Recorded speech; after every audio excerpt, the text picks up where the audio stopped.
안녕하십니까. 경기도에 사는 50대 후반의 평범한 주부예요. 두 아들을 키우고 이제는 손주 셋의 할머니가 됐네요. 여러분도 아시겠지만 요즘 세상에 시어머니로 산다는 게 참 조심스러운 일이잖아요.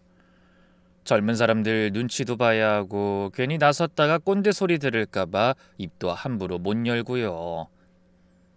저도 항상 조심하면서 살아야지 생각했는데 이런 사연의 주인공이 될진 몰랐네요. 이런 일을 전혀 예상하지 못했던 건 저는 평생 남 눈치 보며 살아왔거든요. 시댁에선 착한 며느리로 소문났었죠. 명절 때마다 3일 전부터 가서 음식 준비하고 시어머니 입맛 맞춰 반찬 해드리고 그 많던 시누이들 비위도 맞춰가며 살았습니다. 친정에선 효녀딸이었고요. 엄마 아프실 때 병원비며 간병까지 도맡아 했어요. 남편에겐 순종적인 아내였고 아들들에겐 헌신적인 엄마였죠. 그게 당연한 미덕이라고 배웠고 그렇게 살아왔습니다. 그에 대한 자부심도 있었고요. 하지만 요즘 생각이 많이 바뀌었어요.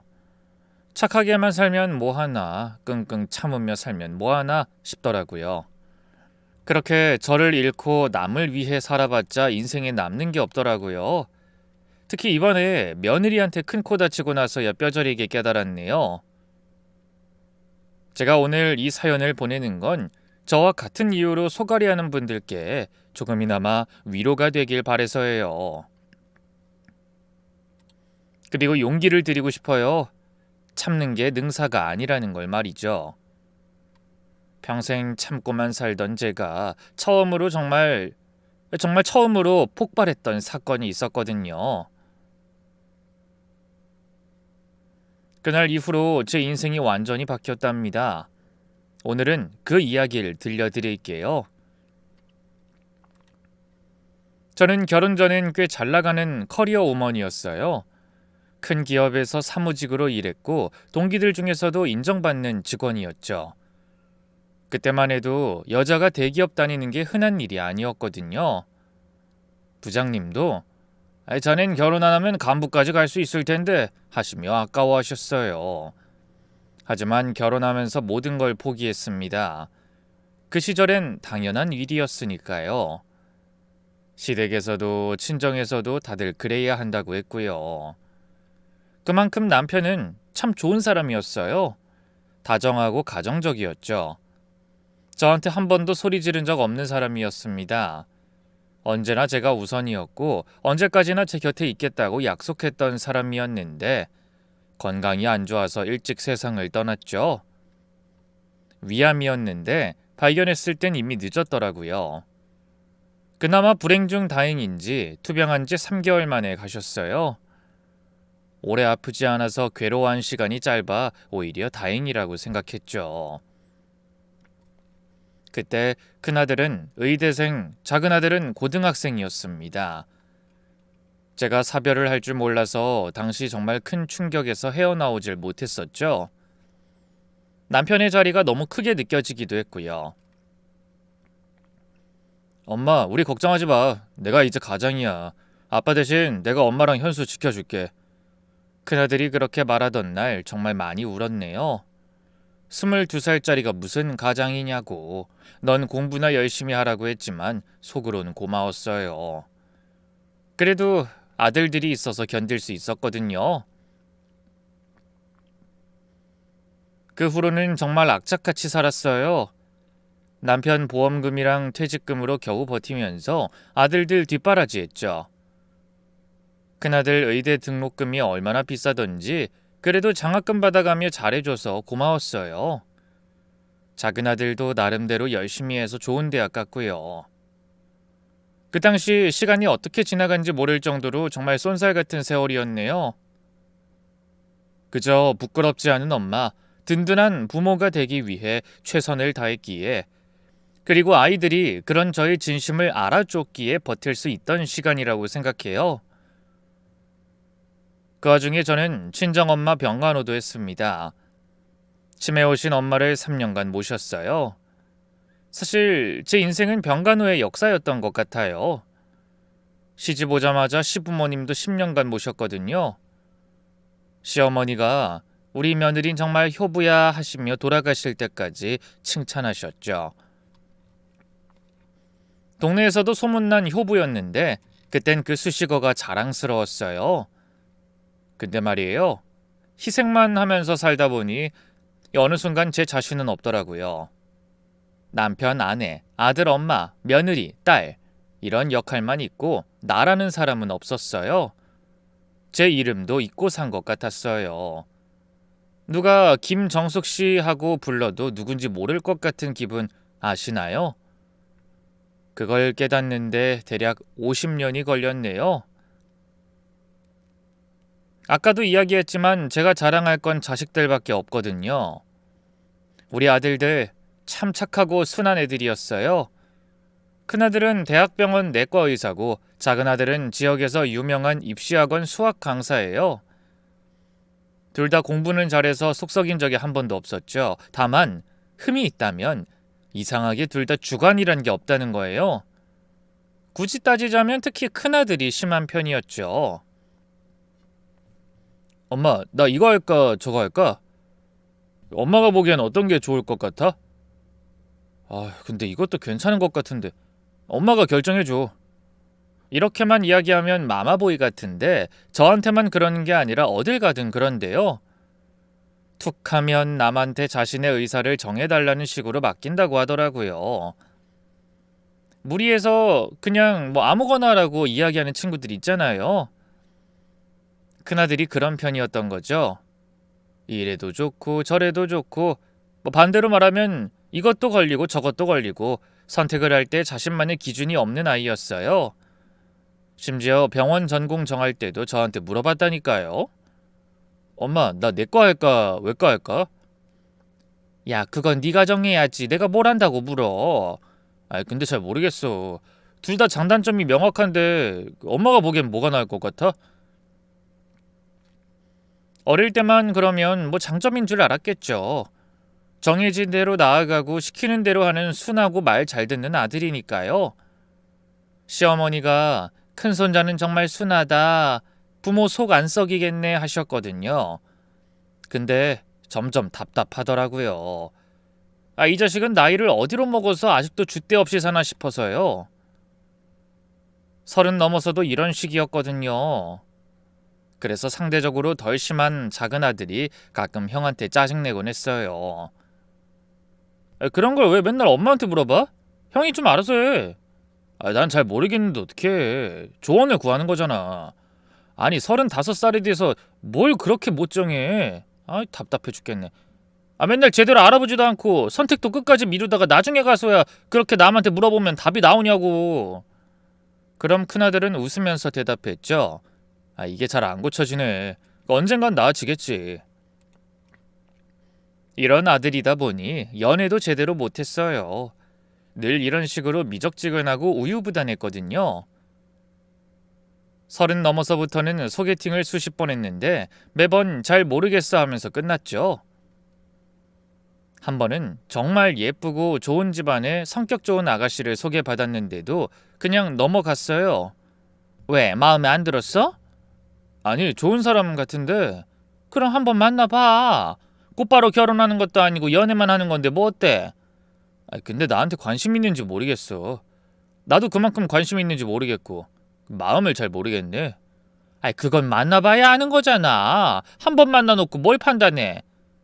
제가 화를 내도 그래, 엄마 말이 맞아 하곤 결국 안 만나더라고요. 생각만 해도 답답해요. 그 뒤로도 상황은 달라지지 않았어요. 저의 성화에 선을 정말 많이 봤는데도 매번 그런 여러 가지 이유로 안 만나겠다고 하더라고요. 사람은 쉽게 고쳐지질 않아요.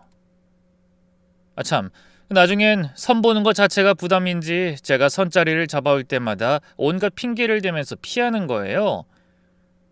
중매 서주신 분들한테도 미안하고 상대방한테도 죄송하고 그렇게 몇 년을 보냈어요.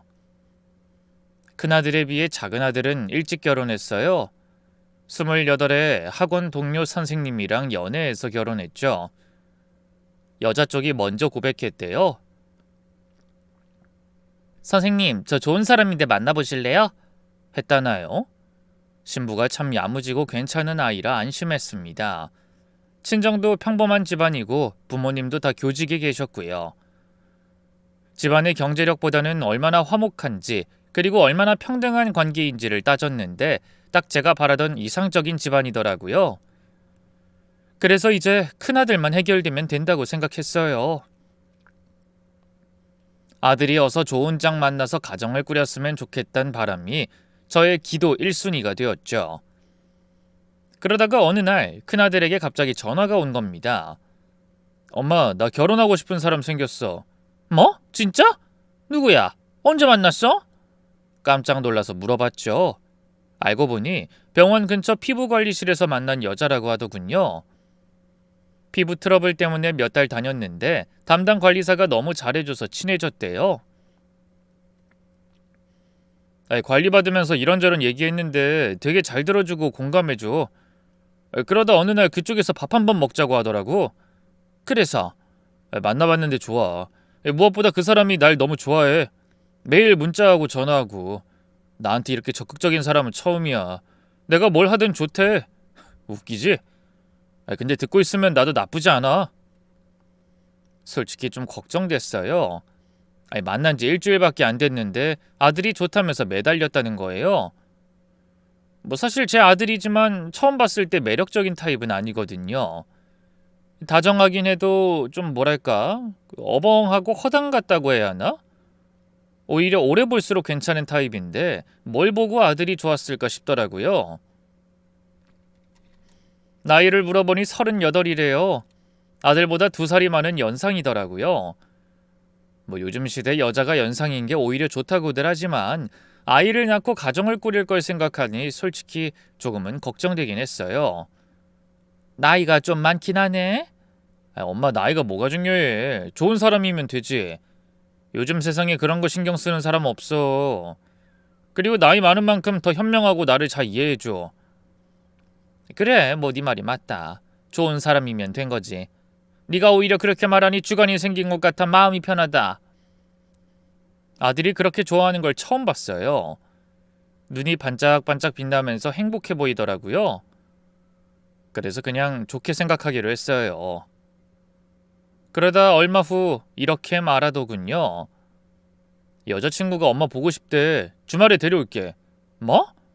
만난 지 3주밖에 안 됐다며. 시간이 뭐 중요한가. 어차피 결혼 전제로 만나는 거니까 빨리 가까워질수록 좋지. 그래, 뭐 그때도 말했지만 엄마는 그냥 착하고 선한 사람이면 돼. 그리고 네가 행복하면 그걸로 됐어. 지금 생각하면 그때 좀 더 신중했어야 했는데 아들이 빨리 결혼하길 바라는 마음에 성급했던 것 같아요. 30대 중반에 장가는커녕 연애도 못하고 있으니 얼마나 답답했겠어요. 주변에서도 큰아들은 언제 결혼해 하고 묻는 게 일상이었거든요. 그렇게 해서 처음 며느리를 만난 날이 아직도 생생해요. 토요일 오후였는데 아들이 문자로 30분 뒤에 도착해 하더라고요. 급하게 과일 깎고 차 준비하고 있는데 초인종이 울렸어요. 문을 열자 정말 예상 밖의 사람이 서 있었어요. 생각보다 참 어여쁘고 참하더라고요. 일단 인상이 참 좋았어요. 피부가 하얗고 화장도 은은해서 우아해 보이고 옷차림도 단정했죠. 그에 반해 들고 온 선물 보따리가 한두 개가 아니었는데 그걸 바리바리 들고 서 있더군요. 어머님 안녕하세요. 뵙게 되어 정말 영광이에요. 정지연이라고 해요. 목소리도 나긋나긋하고 예쁘더라고요. 인사도 90도로 꾸벅하고 예의가 참 발라 보였어요. 솔직히 속으론 왜 이런 괜찮은 여자가 우리 아들을 만났지 싶더라고요. 나이를 걱정했지만 그 나이로도 안 보이더군요. 어서 와요. 이렇게 뭘 이것저것 다 사왔어요? 어머님 뵐 때 빈손으로 올 수 없죠. 홍삼이에요. 어머님 건강 챙기셔야 해요. 홍삼 세트가 비싸 보이던데 부담스러우면서도 고맙더라고요. 사실 뭐 선물이 무엇이냐 보다 그걸 선택하고 준비한 성의가 중요하잖아요. 그런 점에서 마음에 쏙 들었죠.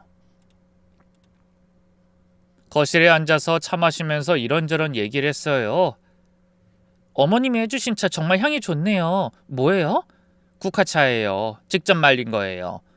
와, 어머님 손재주가 대단하시네요. 전 이런 거 정말 못해요.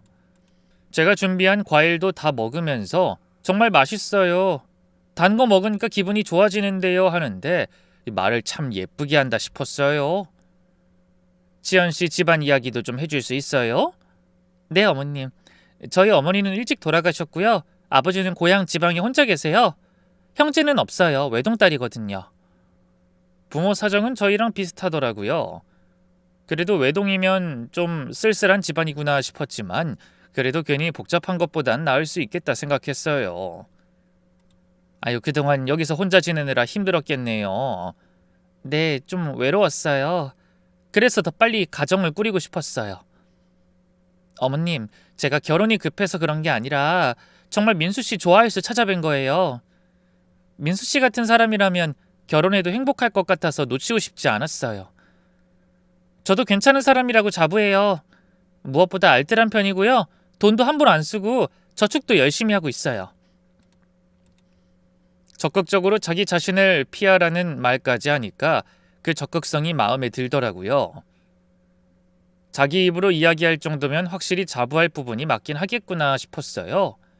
그리고 그 말처럼 미혼으로 38까지 혼자 살았으니 돈 관리도 잘하겠다 싶었어요. 게다가 대화를 나누다 보니 꽤 똑똑한 사람 같았어요. 시사상식도 있고 아들이랑 대화도 잘 통하는 것 같고요. 무엇보다 아들을 바라보는 눈빛이 정말 애정어렸어요. 어머님, 제가 정말 잘 모실게요. 저희 엄마도 일찍 돌아가셔서 어머님을 친엄마처럼 모시고 싶어요. 그 말에 눈물까지 글썽이더라고요. 저도 덩달아 뭉클해져서 손을 꼭 잡아줬답니다. 아이고, 울지 마요. 우리 아들이 좋은 사람 만났네. 앞으로 잘 지내봐요. 네, 어머님, 정말 잘할게요. 어머님이 민수 씨한테 베푼 은혜 잊지 않고 함께 갚아 나갈게요. 아유, 은혜라니 그냥 둘이 잘 지내면 그뿐인 거지. 그땐 정말 그렇게 생각했어요. 둘의 마음만 통하면 된다고. 나이도 있고 결혼이 늦었으니 더 잘하겠지 싶었고요.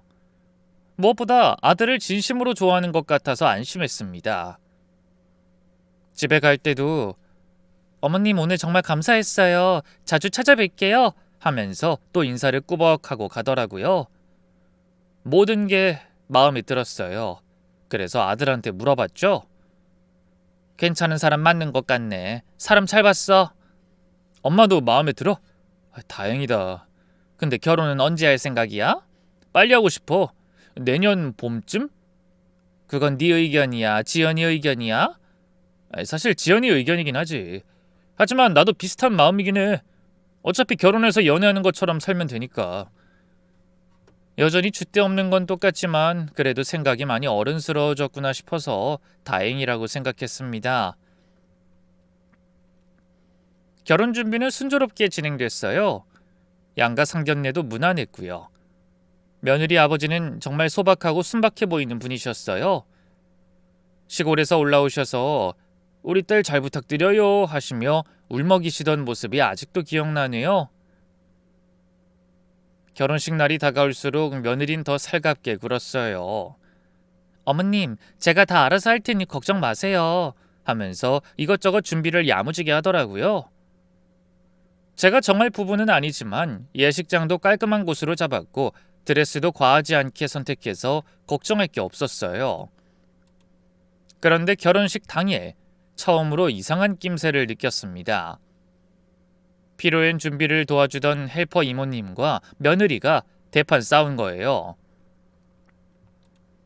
예식장에 가서 제가 화장실 다녀오는데 복도에서 큰 소리가 들리더라고요. 가보니까 이모님 얼굴이 빨갛게 달아올라 있고 며느린 차가운 표정으로 서 있었어요. 무슨 일이에요? 제가 물으니까 이모님이 먼저 말씀하시더라고요. 아니, 제가 신부 대기실 테이블 정리하고 있는데 갑자기 와서는. 그때 며느리가 끊으면서 말했어요. 일 제대로 안 하면서 돈은 다 받아가시려고 하니까 제가 한 말씀 드렸어요, 어머님. 그 말투가 아까 저한테 말할 때랑은 완전히 달랐어요. 차갑고 날카로웠죠. 이모님이 그때 폭발했어요. 아니, 손님이 그런 식으로 말씀하시면 어떡합니까? 제가 뭘 잘못했다고? 내내 신부님 따라다니며 열심히 일했는데 무슨 말이에요? 그리고 100번 양보해서 제가 설령 그랬다고 한들 이렇게 무례하게 말씀하면 안 되죠.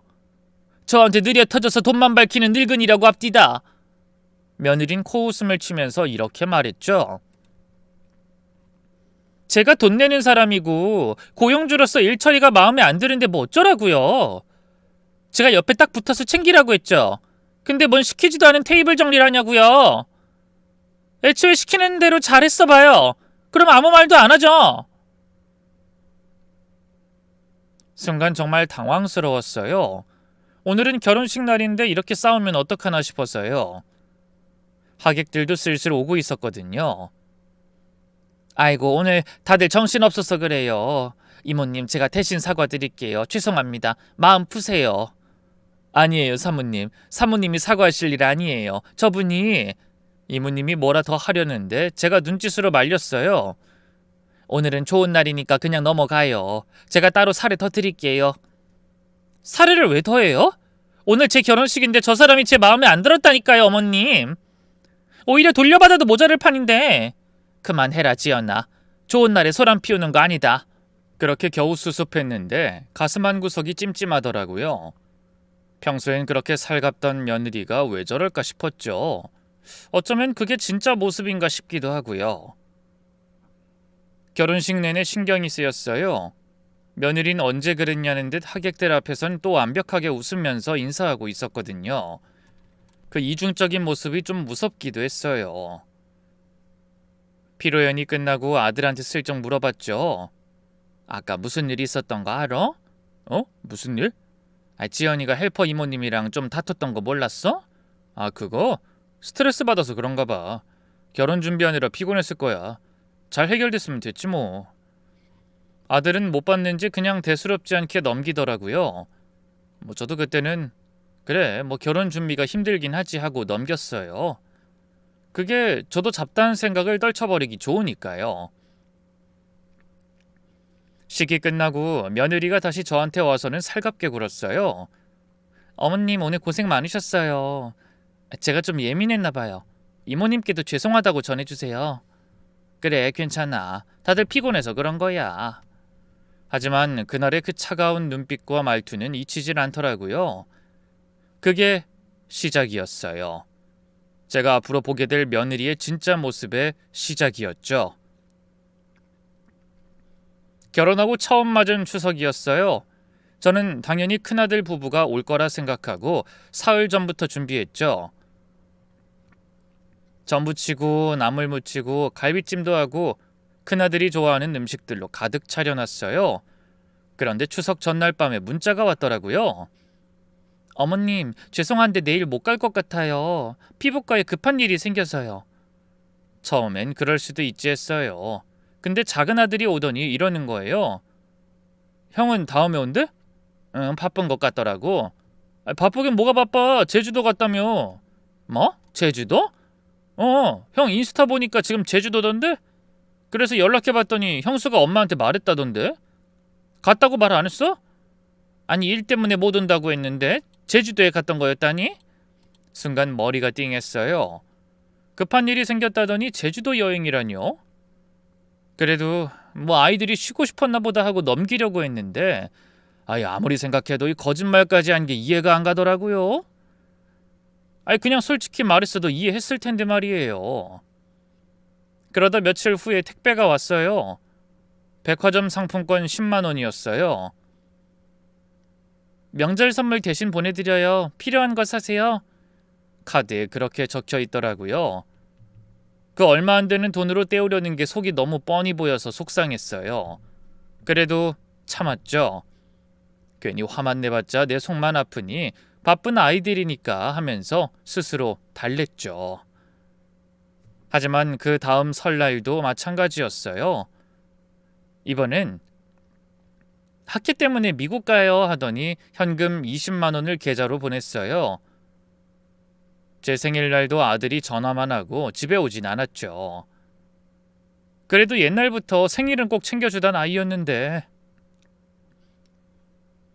아이, 큰아들네는 명절에도 안 와? 그럼 대체 언제 오는 거야? 그래도 전에는 꼬박꼬박 얼굴 비추던 앤데. 명절에 신우가 물어볼 때마다 창피했어요. 변명하기도 뭐하고. 이 작은 며느린 그때 이렇게 말했어요. 어머님, 저희가 더 자주 올게요. 형님 몫까지 저희가 해드릴 테니 너무 상심하지 마세요. 그 말이 얼마나 고맙던지. 그럼에도 여전히 큰아들과 며느리에게 서운하기도 했어요. 아이들 얼굴 보고 싶은 마음은 돈으로 해결되는 게 아닌데 말이에요. 한 번은 정말 화가 나서 전화했어요. 너희 이번 주말엔 꼭 와라. 할 얘기가 있어. 엄마, 이번 주말은 좀... 사실 여행 가기로 했거든. 너희 일부러 명절이나 시대 기념일마다 약속 잡는 거니? 어떻게 그때마다 어딜 가기로 해? 아니, 가기로 했어도 가끔은 얼굴 비춰야지. 며느리가 전화를 뺐더니 이러는 거예요. 어머님, 시간이 금이잖아요. 저희가 가는 것보다 도우미 아주머니 보내드리는 게 어머님한테 더 나을 거예요. 청소도 해드리고 음식도 해주거든요. 내가 도우미가 필요해서 부른 게 아니야. 오랜만에 너희 얼굴이 보고 싶어서. 그럼 영상통화 하세요. 요즘은 다 그렇게 해요. 어머님도 시대에 맞춰 사셔야죠. 그 말투가 얼마나 차가웠는지 제가 뭔가 구시대 사람 취급받는 기분이었어요. 아들한테 다시 바꿔달라고 했는데 아들은 그저 엄마 미안해, 다음에 꼭 갈게 하고는 끊어버리더라고요. 그렇게 얼굴 못 본 지 2년이 다 되어갔어요. 작은 며느린 정말 달랐어요. 2주에 한 번씩 토요일마다 왔어요. 특별한 일 없어도 제가 외로울까봐 그냥 와서 같이 밥 먹고 차 마시고 수다 떨고 갔죠. 어머님, 이번 주는 뭐 드시고 싶으세요? 아유, 그냥 아무거나 먹자. 그래도 어머님 드시고 싶은 거 있으시면 말씀하세요. 제가 재료 사와서 해드릴게요. 이렇게 물어봐주는 것만으로도 고마웠어요. 큰 며느리는 명절에도 얼굴 안 비추는데 작은 며느리는 평일에도 시간 나면 들렀거든요. 어머님 병원 다녀오셨어요? 혈압약은 잘 드시고 계시죠? 잘 먹고 있어. 다음에 병원 가실 땐 저한테 말씀하세요. 제가 모시고 갈게요. 어버이날도 차이가 확 났어요. 작은 며느린 손자들 데리고 와서 카네이션 달아드리고 손편지까지 썼어요. 어머님 항상 감사합니다. 건강하세요. 하는 짧은 편지였지만 얼마나 감동이었는지 몰라요. 큰 며느리는 그날 아침에 문자 한 줄 보낸 게 다였어요. 어버이날 축하드려요. 제가 아플 때도 그랬어요. 무릎 디스크로 2주 동안 고생했는데 작은 며느린 매일 와서 죽 끓여주고 간호해줬거든요. 어머님, 제가 일 당번 바꿔달라고 했어요. 어머님 나으실 때까지 제가 돌봐드릴게요. 반면 큰 며느리는 소식을 들었음에도 아무런 연락도 없었고 한 번도 찾아오질 않았어요. 큰아들이 한 번 왔는데 혼자 왔더라고요. 지연이는 바빠서 못 왔어. 미안해 엄마, 이해해줘. 요즘 피부과가 너무 바쁘대. 지연이가 바쁘면 너라도 신경 써야지. 2년 만에 얼굴 보는 게 말이 되냐? 아니, 중요한 날마다 지연이가 약속을 잡는데 어떡해. 아내 말을 잘 들어야 집안이 화목하대잖아. 조금만 봐줘 엄마. 이해하고 싶어도 이해가 안 됐어요. 작은 며느리 보면 더더욱 비교됐고요. 한 번은 작은 며느리가 조심스럽게 말했어요. 어머님, 제가 주제 넘은 말인지 모르겠지만 형님이 너무하시는 것 같아요. 그래도 최소한의 도리는 지켜야 하는 거 아닌가요? 결혼 전부터 그렇게 하겠다고 약속했잖아요. 지원도 그렇게 많이 받아놓고 이제 와서 말 쏙 들어간 거 솔직히 얄미워요. 그 말에 대답을 못했어요. 맞는 말이었거든요. 최소한의 예의, 그거조차 없는 며느리였으니까요. 그러다 시아버지, 그러니까 제 남편 기일이 다가왔어요. 매년 가족들 모여서 간단하게라도 제사 지냈으니 큰아들네한테도 미리 연락했어요. 이번 아버지 기일에 와라. 약속 잡지 말라고 미리 말하는 거야. 네 엄마, 알겠어요. 아들이 그렇게 대답해서 안심했는데 기일 이틀 전에 며느리한테 전화가 왔어요. 어머님, 저희 못 갈 것 같아요. 왜? 무슨 일 있어? 제사 같은 거 꼭 지내야 해요? 요즘 누가 그런 거예요. 순간 귀를 의심했어요. 뭐라고? 제사 같은 거라니? 아니 그냥 형식적인 거 아닌가요? 돌아가신 분이 그걸 아시는 것도 아니고요. 너 지금 무슨 소리 하는 거야? 그게 며느리가 할 소리야? 어머님이 너무 옛날 사람이세요. 요즘은 추모하는 마음만 있으면 되는 거예요. 화가 머리끝까지 났어요. 민수 전화 바꿔! 오빤 병원이에요. 그럼 너라도 지금 와라. 돌아가신 분이라니? 그 사람이 네 남편 아버지야! 옛날 방식을 제게 강요하지 마세요. 저희도 나름대로 바빠요. 그리고는 일방적으로 전화를 끊어버렸어요. 손이 떨리더라고요. 제사를 형식이라고 하다니 남편 생각에 눈물이 났어요. 기일 당일 작은 아들 가족만 왔어요. 큰아들한테 전화했더니 이러는 거예요. 엄마 미안해. 아내가 요즘 컨디션이 안 좋대. 진짜야? 그런 것 같아. 미안해. 하지만 제게 그런 식으로 말한 건 도저히 용서할 수 없었죠.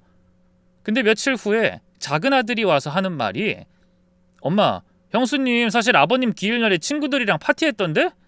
뭐? 넌 그걸 어떻게 알았어?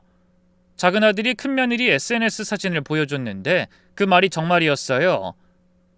와인잔 들고 친구들과 웃고 있는 며느리 사진이었죠. 임신한 사람이 와인을 마셔요? 그때 확실히 알았어요. 처음부터 올 생각이 없었다는 걸요. 그날 이후로 큰며느리한테 아무 기대도 안 하기로 했어요. 근데 이게 끝이 아니었죠. 사건은 지금부터 시작됐어요. 어느 날 오랜 친구를 만났거든요. 대학 동창인데 저랑 가장 돈독한 친구였어요. 서로 집도 오가고 그래서 친구 딸이랑도 가깝게 지냈어요. 제가 딸이 없으니 그 아이를 제 딸처럼 여기며 자주 놀러 다니고 그랬죠. 그날 친구와 친구 딸을 만나서 밥을 먹고 커피를 마시며 이런저런 이야기를 하고 있었어요. 그런데 딸이 한참 망설이더니 저에게 이런 이야기를 하더라고요.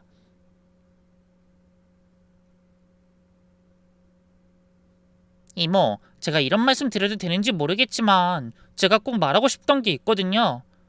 괜찮아, 편하게 말해. 제가 피부과 병원에서 일하잖아요. 사실 저 민수 오빠 결혼식 때 민수 오빠 와이프 봤는데 예전에 저랑 같이 일했던 분이더라고요. 어머, 정말? 그때 친했니? 아니요, 뭐. 근데 어머님이 이 사실 모르시는 것 같아서 제가 말해드려야 하나 말아야 하나 한참 고민했어요. 주제 넘는 것 같기도 하고 괜히 문제 일으키는 것 같기도 해서요. 뭔데 그래? 괜찮아, 말해봐. 그리고는 한참을 망설이다가 입을 열었어요. 이모, 그분 돌싱이에요. 한 번 이혼했다고 알고 있어요. 뭐? 머리를 망치로 맞은 것 같았어요. 이혼했다고? 우리 아들은 그런 얘기 없었는데? 아마 민수 오빠 모를 거라고 생각했어요. 그분이 숨긴 것 같아요.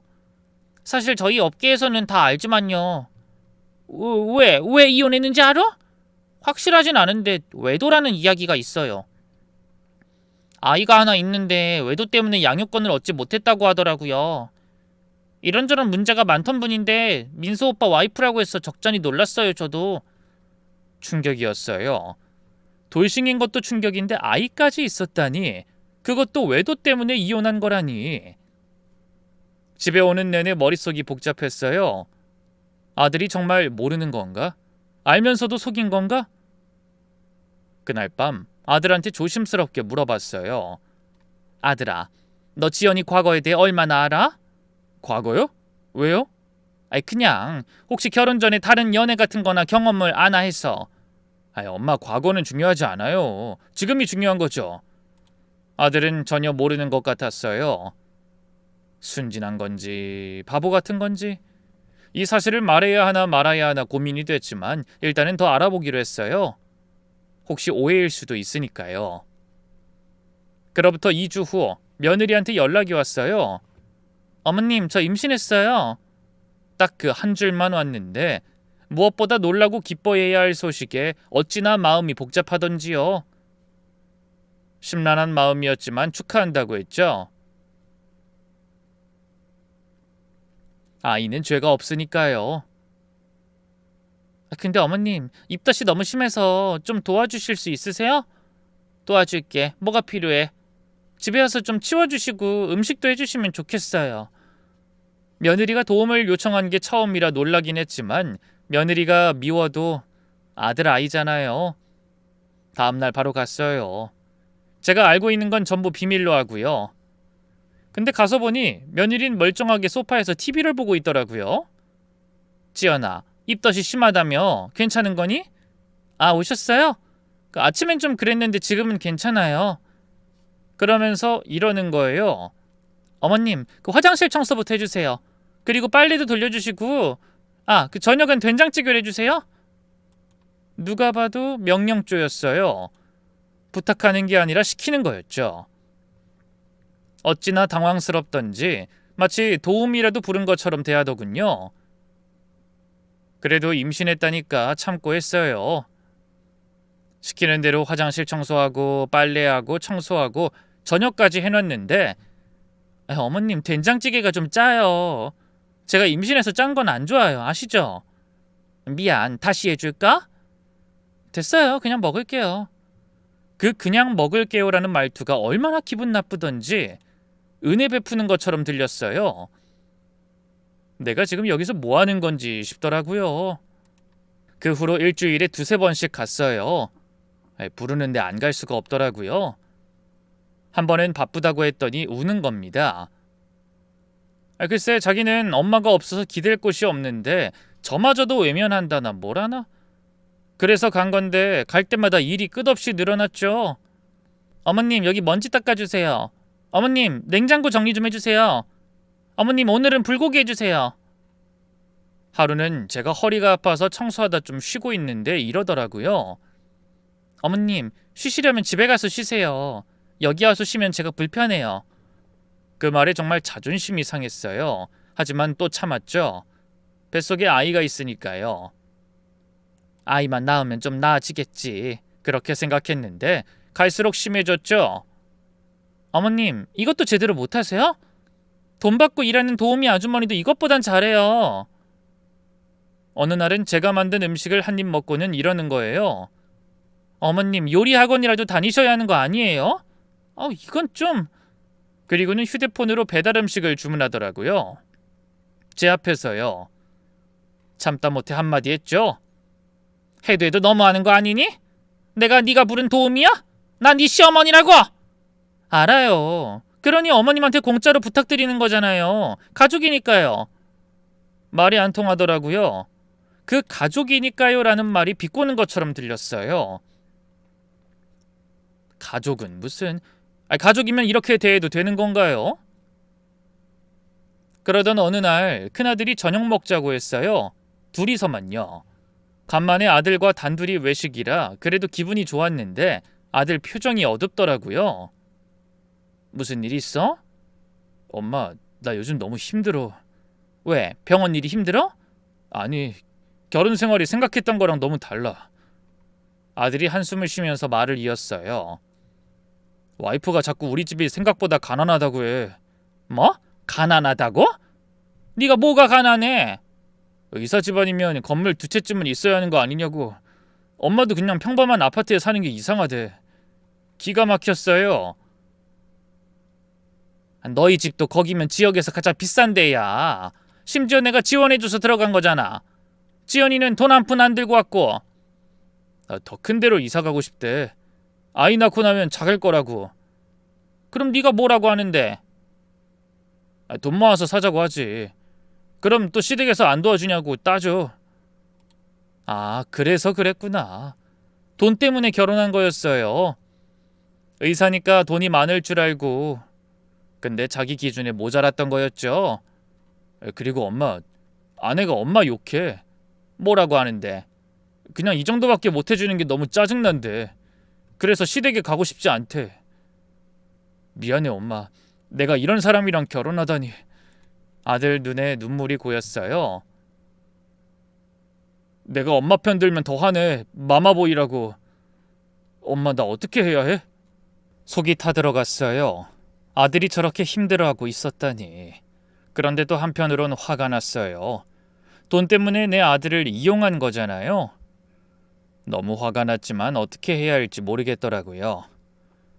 이미 애를 가졌으니 임신한 상태에서 도로 물을 수도 없는 일이었고요. 좋은 타이밍을 찾아봐야겠다 싶었어요. 그러던 어느 날 여느 때처럼 며느리 집에 청소하러 갔어요.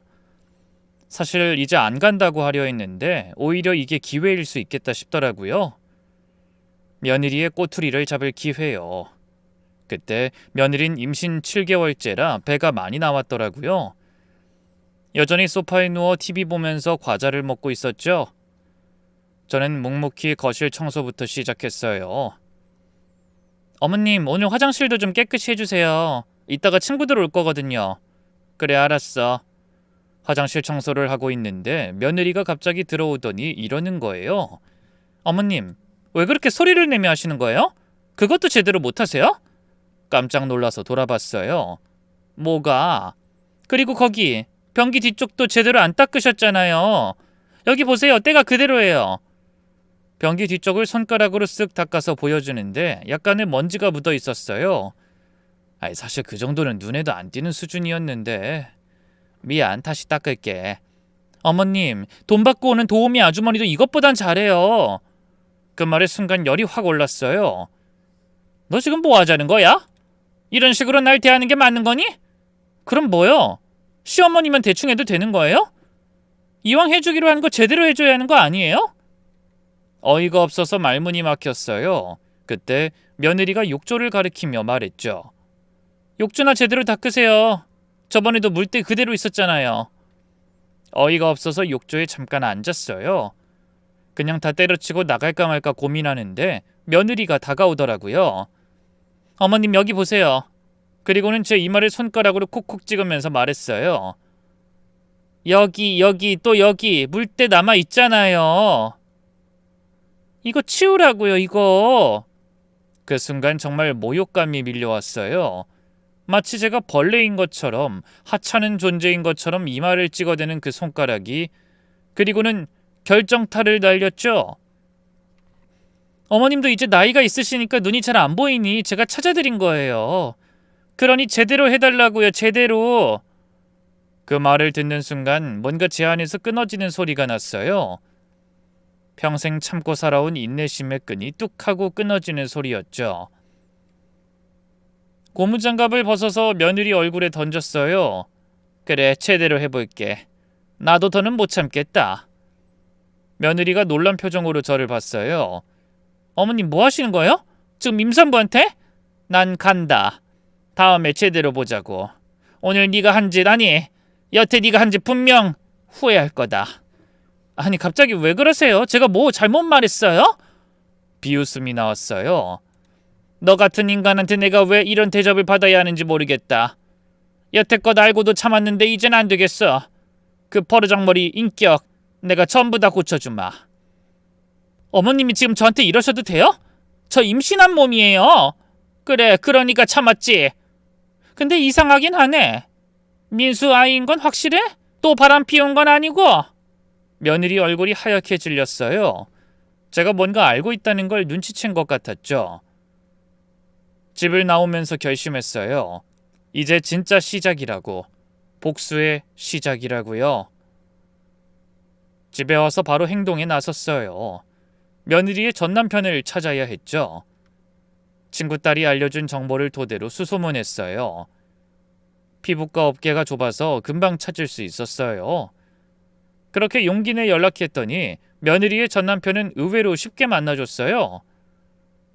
카페에서 만났는데 인상 좋은 사업가였죠. 저를 찾으신 이유를 알 것 같네요. 그 여자가 재혼했다고 들었거든요. 언젠가 그 집 쪽에서 저를 찾아오지 않을까 싶기도 했고요. 네, 제 아들과 결혼했어요. 아드님이 불쌍하네요. 저랑 같은 불행을 겪을 사람이 또 생기다니. 그의 한숨에 불안감이 커졌어요.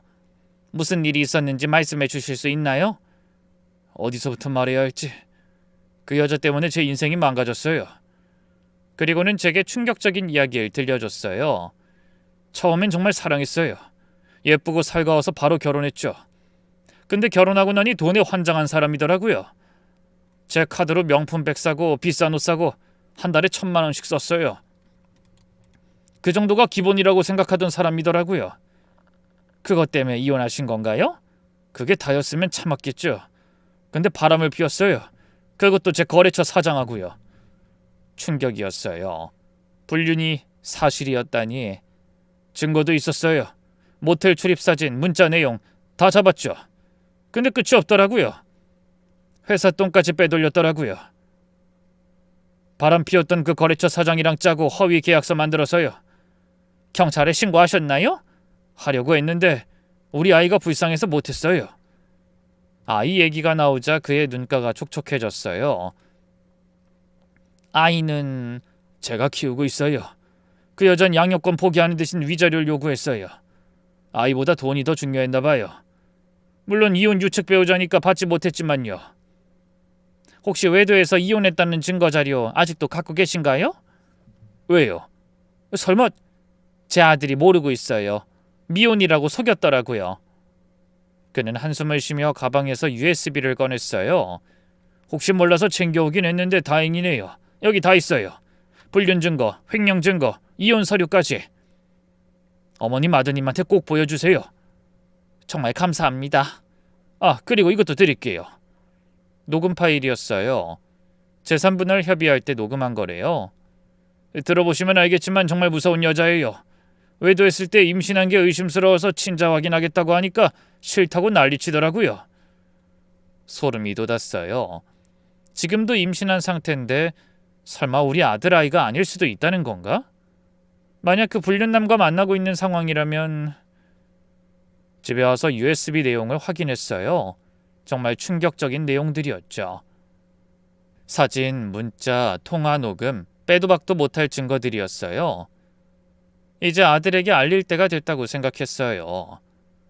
다음날 아들을 불렀어요. 병원 일 끝나고 바로 오라고 했죠. 아들이 걱정스러운 표정으로 왔어요. 엄마, 무슨 일이야? 목소리가 심상치 않던데. 아들아, 앉아. 할 얘기가 있어. USB를 건네며 말했어요. 이게 뭐야? 네 아내의 진실이야. 다 확인해봐. 아들은 의심스러운 표정으로 노트북을 켰어요. 그리고 파일들을 하나씩 열어보기 시작했죠. 처음엔 이게 뭐야? 하던 아들의 얼굴이 점점 하얗게 변했어요. 엄마, 이거... 지연이는 한 번 결혼했던 사람이야. 이혼녀라고. 불륜 때문에 이혼당했고 그전엔 내연남과 횡령까지 했어. 아이도 버리고 왔고. 아들은 말을 잃었어요. 손이 떨리는 게 보였죠. 거짓말이야. 이건 조작이야. 내가 전 남편 만나서 직접 받아온 거야. 넌 몰랐던 거지? 이건 분명 사기 결혼이야. 우린 완전히 속은 거라고. 녹음 파일을 들려줬어요. 며느리와 전 남편의 목소리가 생생하게 들렸죠. 난 아이 따위 관심 없어. 돈만 주면 돼. 10억 주면 양육권 포기할게. 그게 내 아이라는 건 확실해? 친자 확인하자고. 그러니까. 불쾌해서 싫다고. 난 당신 아이 맞다는데 왜 의심하는데? 아들이 무너졌어요. 의자에서 주저앉더니 머리를 감싸쥐었죠. 어떻게 나한테 이럴 수가... 아들아, 정신 차려. 이게 끝이 아니야. 뭐가 또 있어? 지금 네 아내가 임신한 아이, 정말 네 아이가 맞는지 확인해봐야 해. 엄마! 전 남편 말로는 불륜 상대를 아직도 만날 가능성이 있대. 그 남자가 지연이 돈줄이라고. 아들 눈에서 눈물이 흘렀어요. 배신감, 분노, 슬픔이 뒤섞인 눈물이었죠. 엄마, 나 어떻게 해야 해? 이혼해야지. 당장 변호사 만나자. 하지만 아이가... 그래서 더 빨리 움직여야 해. 태어나기 전에 확인하고 정리해야 해. 그래서 저희는 바로 전문 이혼 변호사를 찾아갔어요. 변호사와 상담 후 바로 이혼 준비에 들어갔어요. 증거는 충분했고 며느리 쪽 잘못이 명백했으니까 유리한 입장이었죠.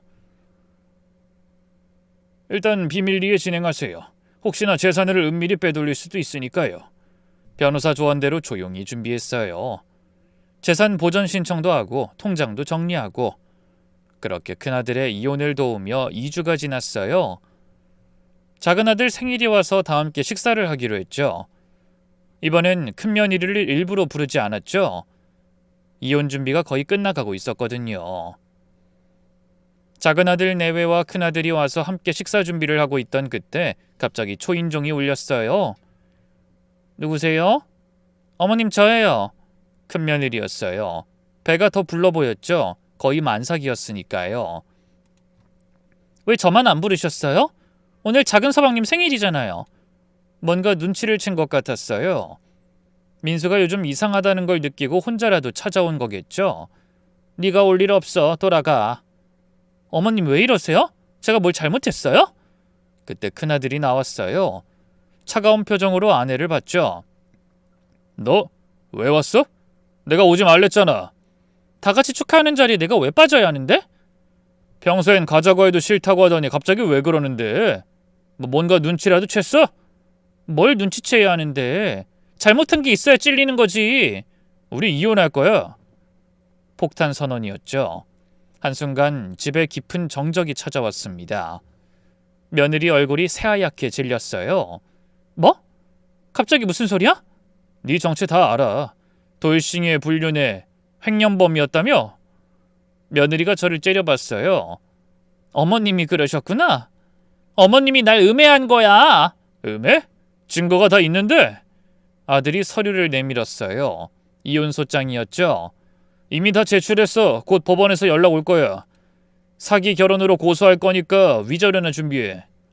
무슨 소리야? 지금 자기 새끼 임신한 사람한테 결혼 전 과거가 뭐가 중요해? 뱃속에 그 아이가 정말 내 아이야? 그럼 친자 확인하자. 그 말에 며느리가 더 당황했어요. 뭐? 지금 날 의심하는 거야? 너라면 충분히 그럴 수 있지. 전 남편한테도 그랬다며? 그때도 불륜남 아이 임신해놓고 친자 확인 못하게 했다며? 다 알고 있다니까. 며느리가 발악하기 시작했어요. 어머님이 이러시면 안 되죠. 그때 이상한 소리라더니 기어코 민수 씨를 꼬드긴 거예요? 저는 차갑게 말했어요. 넌 우리 가족 아니야. 당장 나가. 내가 왜? 여기도 내 집이야. 아니, 이제 네 집 아니야. 처음부터 아니었어. 내가 말했지. 네가 한 짓 분명 후회할 거라고. 그러니 기회를 줬을 때 잘했어야지. 아니면 끝까지 가면을 쓰고 살던가. 결국 넌 선을 넘었고 난 그만큼 너에게 갚아준 거야. 당장 나가. 큰아들이 며느리를 강제로 떠밀었고 며느리는 울면서 소리쳤어요. 웃기지 마. 누구 마음대로 이혼해? 내가 이럴 줄 알았어. 애초에 마음에 안 들었다고. 후회할 거야. 너희 다들 후회하게 만들 거야. 그렇게 악을 쓰며 나갔어요. 보면서 속이 시원했죠. 드디어 그 여자한테 복수를 시작한 거니까요. 이혼 소송은 생각보다 빨리 진행됐어요. 며느린 처음부터 발악하고 매달렸지만 증거가 워낙 많고 확실해서 며느리 쪽에서도 뭐라 변명할 게 없었거든요. 며느린 계속 아이를 무기로 협박했어요. 아이는 무조건 내가 키울 거야. 양육비 받아낼 거라고. 하지만 아들도 더 이상 바보가 아니었죠. 좋아. 대신 친자 검사부터 하자. 검사 결과 나오면 양육비든 뭐든 법대로 하지. 그러자 며느리가 갑자기 조용해졌어요. 결국 검사를 거부했죠. 그것만 봐도 답이 나온 거예요. 한 달 후 아들이 찾아왔어요. 많이 야위었더라고요. 엄마 미안해. 뭐가 미안해? 내가 늘 제대로 알아보지도 않고 결정해서 결국 이런 결과까지 나왔네. 내가 똑똑하게 살지 못한 것 같아, 여태까지. 아들이 울먹였어요. 게다가 엄마가 그렇게 고생하는 걸 보고도 나는 아내 말에 휘둘려서 아무것도 못했어. 정말 바보같이. 괜찮아. 이제라도 알았으니 됐어. 엄마 정말 미안해. 그리고 고마워. 아들을 꼭 안아줬어요. 아들아, 누구나 실수는 해. 중요한 건 다시 일어서는 거야. 응, 엄마. 작은 아들도 형을 위로해줬어요. 형, 우리가 있잖아. 힘내. 고맙다. 이제 정신 차리고 살아야지 다시. 가족이 다시 뭉쳤어요. 상처는 있었지만 오히려 더 단단해진 것 같았죠. 그 후로 아들은 열심히 일하며 새 삶을 시작했어요.